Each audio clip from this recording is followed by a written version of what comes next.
猫って健康な猫よ、これ。健康な猫。それをじゃあ獣医さんが見てくれますか？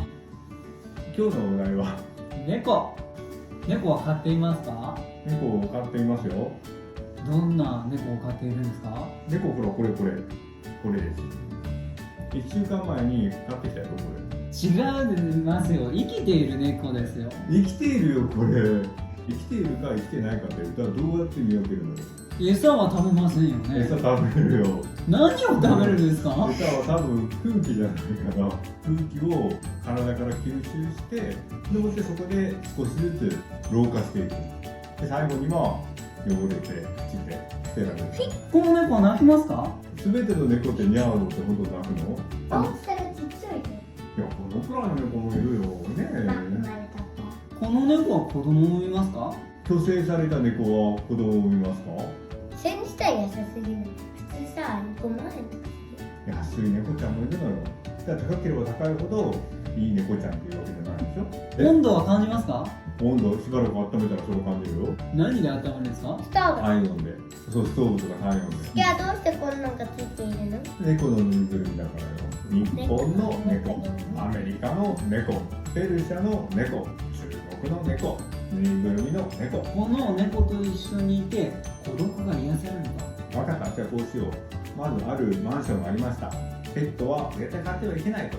ところが一人暮らしの寂しいおばあちゃんがどうしても猫を飼いたいなと思ったんで、孫がこの可愛い猫ちゃんをおばあちゃんにこれ猫だと思って大事にしてねと思って、おばあちゃんはありがとうと言ってこの猫を部屋で飼うことにしました。そのおばあちゃんに対してそれ猫ちゃうで、ぬいぐるみやでって言えるの。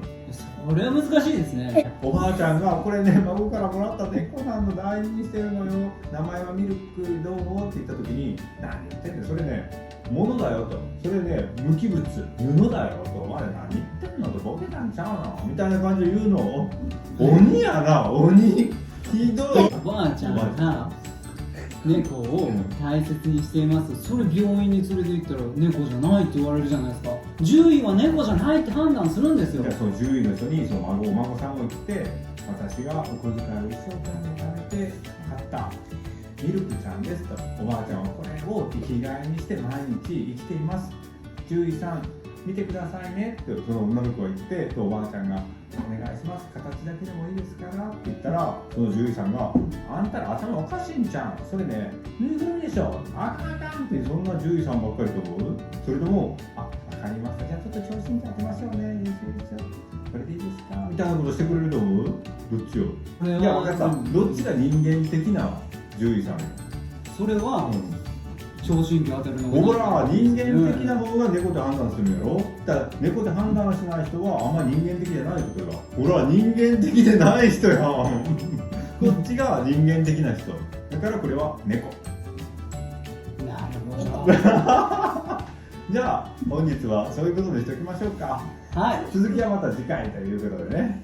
はい、よろしくお願いします。じゃあねー。バイバーイ。バイバイ。